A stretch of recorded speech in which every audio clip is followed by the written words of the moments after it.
Hello and welcome back to Sinews of War. In the previous episode we first saw a massive battle as we tried to break into Madrid, going for an attrition heavy melee focused battle to capture one of their artillery forts after opening up the walls.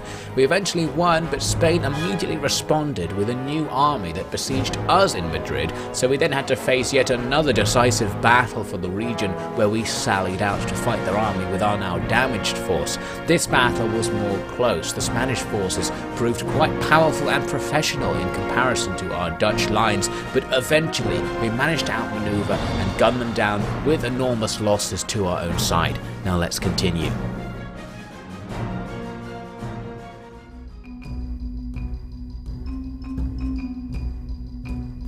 It's been mixed messages from the Council of General Van der Sau here.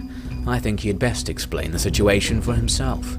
The mixed messages reflect only the constant change in the situation, let me assure you. The Spanish have mobilized fast. They have some source of income that has allowed them to press the tribes of the inner continent to march upon us in great number, leaving us thin. However, as I have already discussed with many of you privately, I intend to remove the lion's share of their strength by assaulting Georgia. And what do you intend to do with those natives who surrender to you? I'm not sure what you're asking, Mr. Lodovics. Well, I mean, do you intend to hand them over to the company as prisoners of war? If that is what you and the directors think appropriate, but I rather think that as auxiliaries they can hardly be treated as proper troops of Spain. Do they not use violence to further the cause of Spain, marching beneath a Spanish flag with Spanish guns? Why do you make the distinction? Because they are mercenaries. This isn't their war. Oh, but I think you and the good directors can agree that they have made it their war. I think you have a rather dangerous soft spot for the primitives. Dangerous? What do you wish to imply by that? I wish to imply that trust and honor are concepts that apply to those people who have the mental acumen to carry out the related duties. Primitives are soldiers only in as far as they smell food and pay, basing their loyalty on naught else. I think the auxiliaries of my own army should provide ample evidence that this is not the case. According to your powdered eyes, perhaps. I assure the gentlemen of the board that it would be most favourable to make a directive to the effect that primitives, natives, whatever you wish to call them, are to be treated as fair spoils of war on par with any captured resource. The forces of honor and science demand it, and our security will doubtless depend on it, especially with the likes of the good general around. So we're in the aftermath of that sally. We've defeated the Spanish outside Madrid and sent them reeling. Our army really damaged. We don't have enough money to start getting the replenishment going, so I'm going to basically just replenish the top row there for now, and we can throw a couple more units in as well. So we're going to have to wait a few turns before the army in Madrid under force is going to be able to move out, and hopefully the Spanish won't attack with their other army. As we go through the end turn, they have a lot of movements in America. They're moving lots of small forces towards Georgia, but at the capital of Georgia, they are going to try and sally out against Nassau, who currently has them under siege. So the balance bar very slightly in their favour, and their army is very heavily composed of native troops here, so they've gone extremely heavy into auxiliaries, meaning they're very likely to come in close for a charge and for attacking with their bowmen. We, on the other hand, are going to stand on a nice hill with trenches to give us a ranged advantage. Gonna hope to just gun down anyone who comes up to our line. To start with, the enemy are going to send in their cavalry, as the AI tends to do. They're also going to hit us with their artillery. Their artillery is roughly equal to ours in this battle, but they are not going to go for an artillery engagement. They are going to just charge right in. So they're going to be firing at us. I think they're actually firing at my artillery directly. They even get an almost hit here. The gun survived. One of the crew members is killed, unfortunately. So those guns are going to do some damage to my lines. The trenches will probably slightly protect them from artillery fire, but we do have these big bulky formations that will be vulnerable to taking hits. But the enemy's cavalry are going to sacrifice themselves first. So let's take a look at that. They're charging right in with these light cav, just running at our lines, and you can see at the last second they're turning to run along the face of the line, delaying their attack and slowing their charge. All fantastic. So when they eventually hit, they don't really do anything. And now the archers behind the line infantry are going to be dropping arrows over the top of the line into those cav, and the men nearby are just firing at point blank range. That's going to be deadly, and those light cavalry are not going to hang around to continue the fight. Fantastic. They're going to start routing. They will be coming back from routing since they didn't lose too many men, but at least our formation is ready to fight once again. Our archers chasing off the enemy there. Now the AI didn't really think that was a bad idea. They think it just didn't work, so they're going to try again by sending in another unit of light cav, this one with already half its men lost from previous engagements. So they're going to do the same thing, and they actually are going to be more successful because my men didn't have their muskets loaded. They can charge in without taking the devastating fire that the other unit did. Instead, I ordered my men to just melee charge them at the last second, and that actually caused them to rout. So the second they jumped over the trenches into our lines, they realized they were in trouble, routed, and many of them will now die attempting to escape. So that initial phase of the battle has gone very well. Now it wouldn't be an AI assault without them sending in their mortar crew to fight in melee. I decided to overkill them by sending 3 units of cav on my left to just absolutely swamp and destroy them. Also needed to move my cav up anyway, so that was convenient at least. Now the rest of their force is going to move up, but their morale is low. You can see some of the units just routing the second they join combat.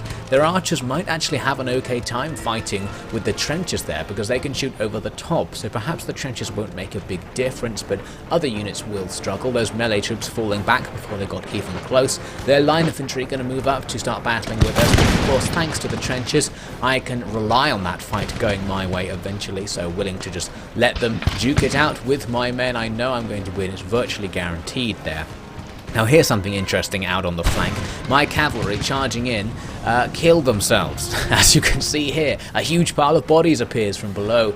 This is because I had 2 units of mounted auxiliaries in this crowd of cavalry, and although they can't shoot men in their own unit, they can shoot the men around them. So as they decide to fire forwards at these units in front of them, they just shoot right through the other regiments around them, does devastating damage. I kind of thought that the AI just didn't fire in that situation. If it didn't have line of sight, they would just do nothing, but apparently not. So we've learned a devastating lesson. I literally lost half the cavalry on my left wing, so that was not good.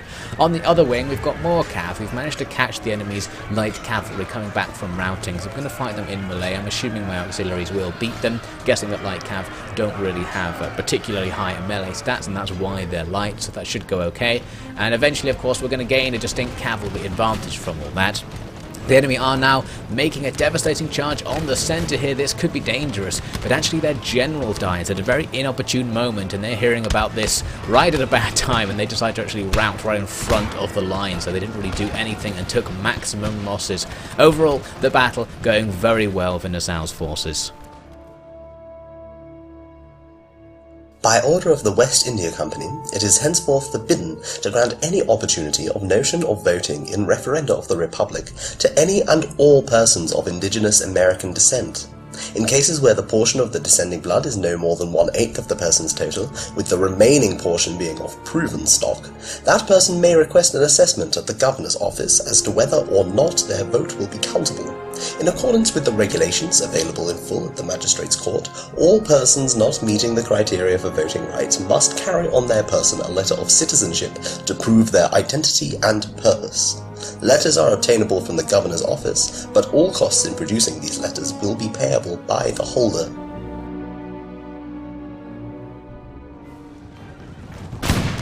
The enemy's own mounted tribal auxiliary decided to stage an attack on my left flank, running forward, being cut down by musket fire on the way, so taking heavy losses, firing off sideways at something or other. I think they weren't actually firing at the unit they were targeting. But anyway, they eventually jump over those trenches and smash into our line infantry. That's going to be a pretty deadly attack actually, but they have the disadvantage now that they're surrounded by everything, including my own tribal auxiliary, who I had sitting at the back here, not wanting to use them again.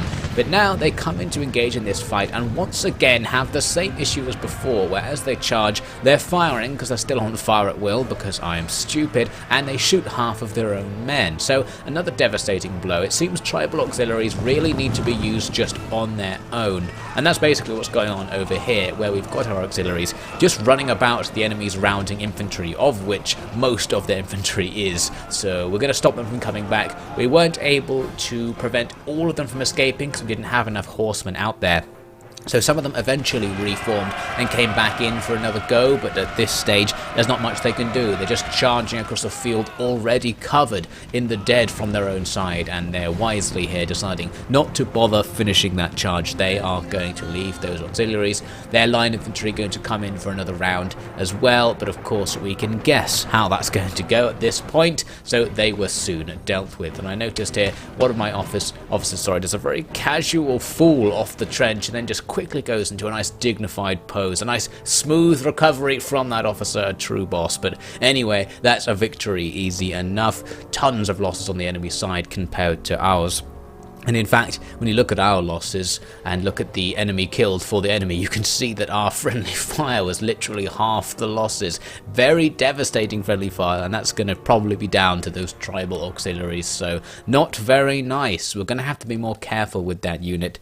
So with that battle won, Spain will continue their turn. In Spain itself, they just move a few forces around, still no action from their main force, and their other army in Florida doesn't attack the settlement like I thought it might. It just raids and then wanders around, so that's all fine. And I get this offer of a tech trade from Prussia. They're even willing to pay. We're going to get improved grenades if we give them sextants, so I think, well, might as well just do that.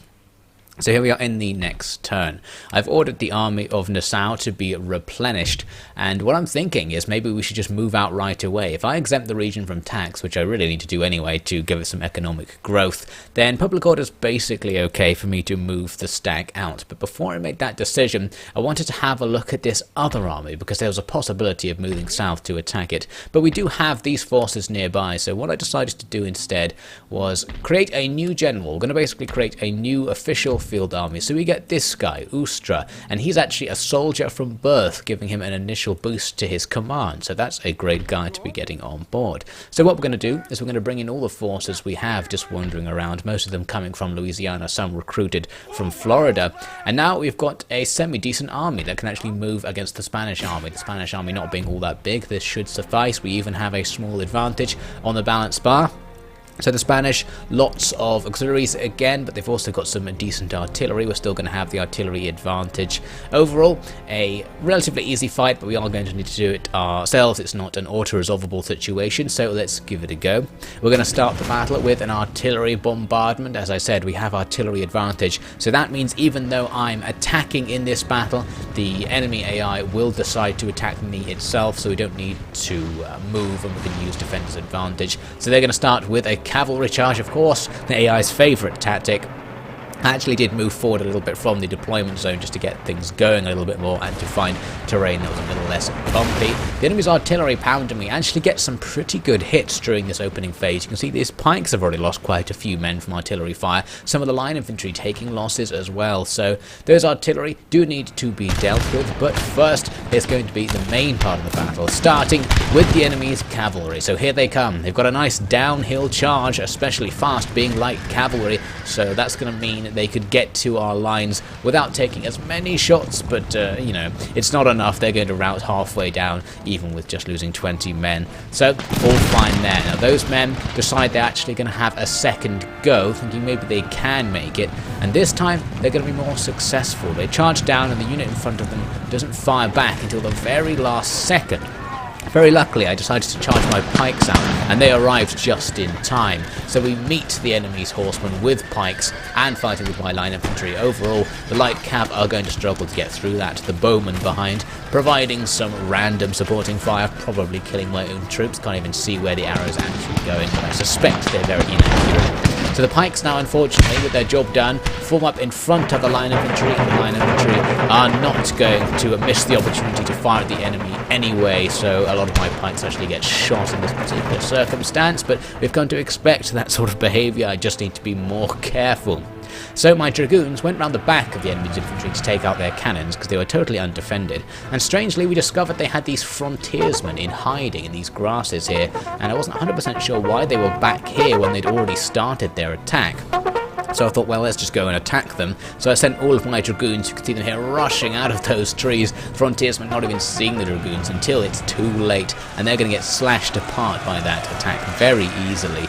But the interesting factor was that the enemy actually had lain an ambush of sorts. Here at the back of the map, they have their general and all of the native troops who are lying in wait, and they only appear from hiding once actually attack those frontiersmen. So it seemed the frontiersmen were the bait in some kind of crazy trap, but of course I can just leave, which is what I'm doing just now, so the trap is not going to be successfully sprung. And meanwhile, the units they did send to engage with the line were savagely outnumbered, so this one unit of line infantry is cut to pieces. This one on the flank is going to have an easier time because it's only firing at one of mine, one of mine's firing back, I should say. But of course we're going to be able to surround it very easily since the enemy aren't really pressing their attack, and in fact I decided to use these pikes to go in and fight them, so I've snuck them out onto the extreme left, and now that they've got close to the enemy we're going to go for a charge. The enemy do switch targets right at the last second to shoot into these pikes, but it's not going to be enough. They cut a few of us down, but now we're going to go into a deadly melee that we will inevitably win, and I thought I might as well see whether Ustra really is a true soldier by sending him into combat as well with that engaged unit. So he's going to help the pikes just finish off that line infantry unit, so the enemy's army devastated now, and the other guys going to be smashed by the dragoons to make sure they don't come back from routing. This battle is going swimmingly. I was thinking that since it was my first time seeing action in the uniform I wouldn't get it all messy, but here I am covered in Spanish blood, same as ever. I think the only time I managed to get away without a smudge was Havana. The Spanish there just sort of disappeared before we could kill them. Do you think this could be my little signature? Ride into battle covered in the stains of our enemy's blood? Actually no, thinking about it I would likely have to endure a reprehensible smell, and people would give me some crass nickname like Ostra the Butcher. I'll keep it all clean. I think I need something though. The men need something to hook onto, something endearing to say about me. Maybe a beard? Only joking, that would be silly.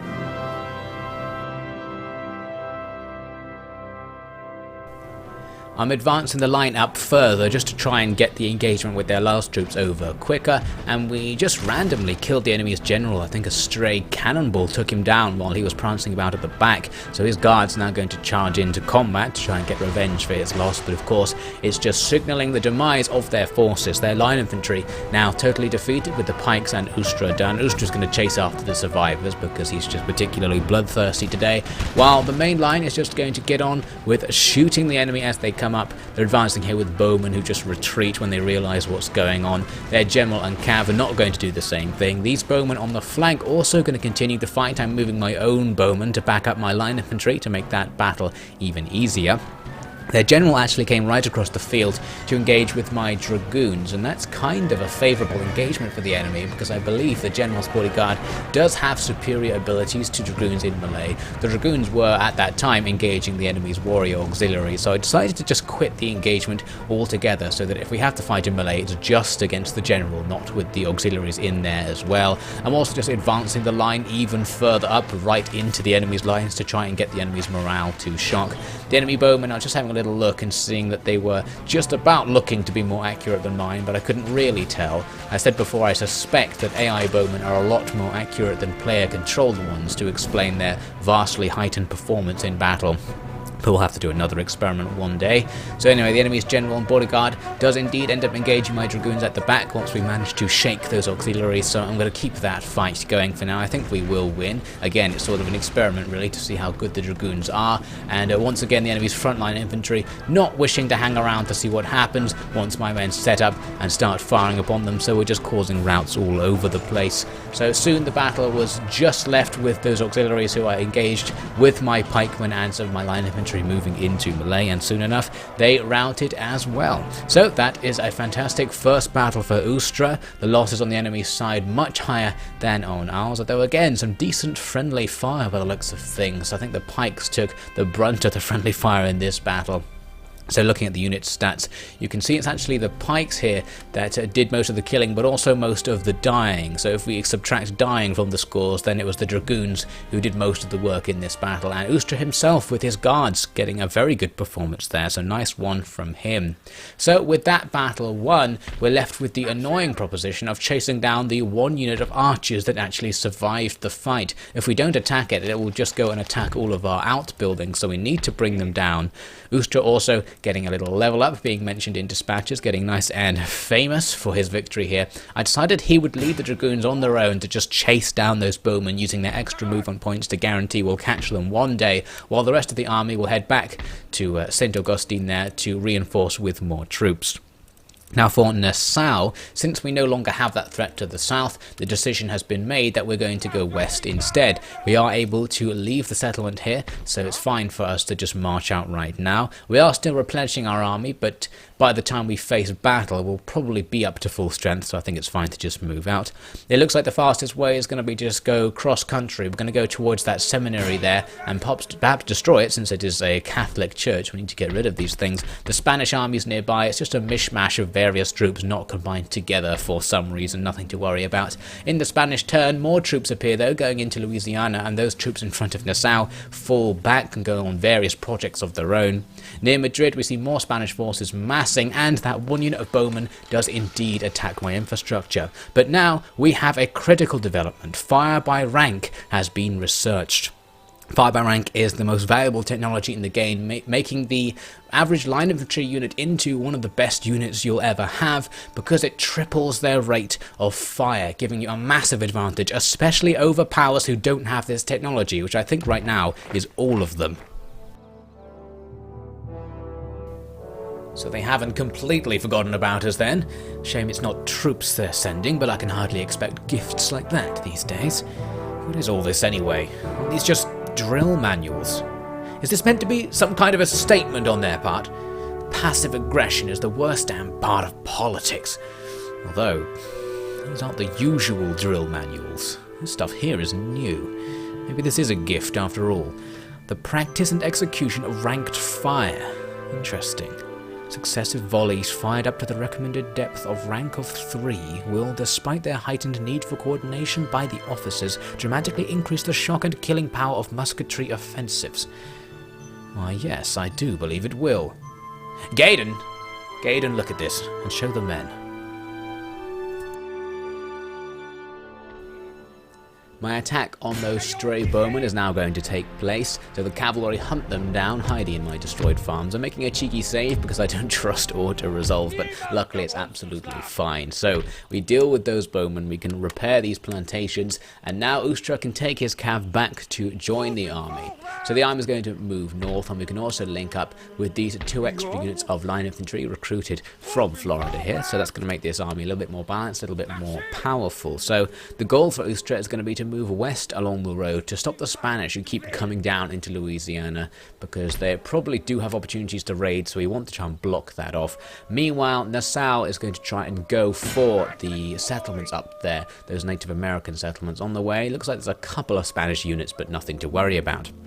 So in the Spanish turn, they do indeed do some raiding there in Florida. The armies near Nassau just scatter all over the place, including capturing the fort, annoyingly. The Spanish near Madrid, just go and raid all of the territory, so we're going to have to move out and take them down. And the Prussians want to buy social contract off me. I am not going to accept that, because I think it's worth a lot more than what they offered, so I'm just going to reject it for now. I'm not going to bother haggling. So yes, we need to do something here in Spain to stop those armies going around just destroying everything. So I've recruited some militia, and that allows me to move the army out of the city without it getting too unhappy. It should be a tolerable level of unhappiness very soon. I'm going to throw in some more units just to make it better in the next turn. So that means Vos and Geiden can now move out. Of course, they have that main force in Gibraltar, so that's going to be the main target we want to lock down. But on the way, we can attack this raiding force. It's really damaged already, so we just auto-resolve that out of existence with ease.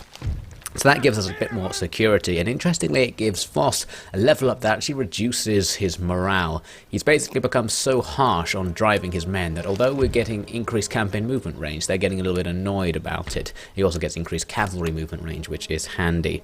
So we can start repairing the damage the Spanish have done to these various towns. We're also going to throw down a church school here to start spreading Protestantism, since the whole place is very Catholic, and that's going to cause a public order hit. But now our forces are ready to start moving on Gibraltar. For Ustra, since the Spanish forces actually moved up close to him in their rampage of raiding, probably hoping to go for that plantation just above the road there, we can just go and attack them, and they don't look particularly strong, as you can see here, just another couple of native units really. So we're going to bring them down with an auto-resolve, and it goes well. They run away, but they actually are still within our movement range, so we can chase them down, which is great. And actually the other unit that was standing behind them gets drawn into this fight, and is also killed by that auto-resolve, so we've really cleaned everything up right now. We can get the repairs going, and Ustra can now move up to plug the road to stop any more Spanish coming down that way. Of course, Nassau's probably going to stop them first, because he can now move up towards the settlements. You can see they've got a moderate force up there in the second one, but in the first one there's not much. The guys in the second settlement, though, actually come in as reinforcements for this siege of the first one, so that means things are kind of balanced, but I'm just going to siege them out. They don't have many supplies, and really there's nothing the Spanish can do to stop me from just sieging them out now. Now, interestingly, Britain finally moves. Their armies have been sitting there in southern France for so long, and they finally come into Spain. I guess they're going to help me attack Gibraltar, but the Spanish are making this incredibly cheeky move. Boats suddenly appear from Italy, bringing a small army, and it can rush all the way to attack Madrid in a single turn. So bang, we've suddenly got a siege defense of Madrid. The enemy's army is full of African troops, lots of swordsmen, and only a few actual rifle troops, and only militia. So a pretty scrappy army, but actually a load of melee troops isn't too bad for fighting a fort battle, because a lot of the combat will be in melee.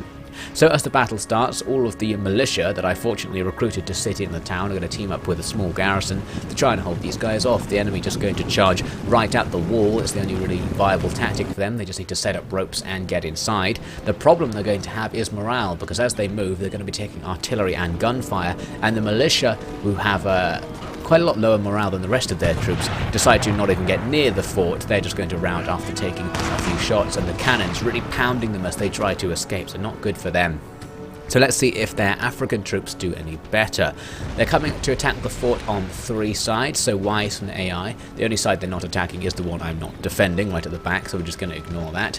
So eventually they've got some men up to the wall, and they are going to be able to set up those ropes they need to get at my men. So things starting to look a tiny bit dangerous, but luckily for me, right after they set up those ropes, another cheeky volley from the men on top of the wall makes these men realise it's not worth going up, and they turn around and run. Now, of course, all these routing units are routing with so much strength left that they are going to keep coming back. You can see it's happening over here, these units coming back from routing, more routing units over here on the other side of the fort. Basically, everyone was routing in every direction and then just coming back, but every now and again they actually managed to set up the ropes, and that means they are going to now have opportunities when they come back from routing to actually go for an attack.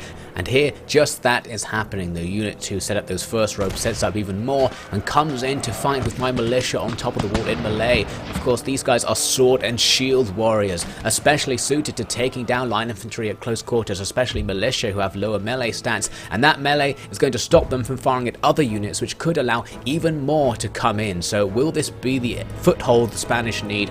We'll find out in the next episode. Long starved of access to their trade routes by the Dutch blockades, the Spanish treasuries were running dry. Forced to mass mobilize foreign mercenaries both in America and Europe, their armies lacked the strength of artillery, cavalry, and well-drilled heavy infantry that the more standard Dutch armies were fielding.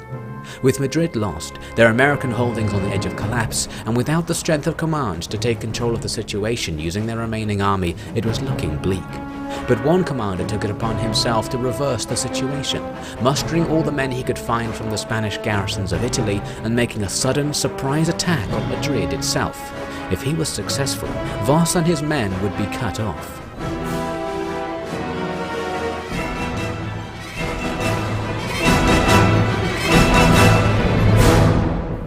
Thanks for watching. We'll have the rest of that battle, and I'll try to end decisively the conflict with Spain in the next episode of Sinews of War.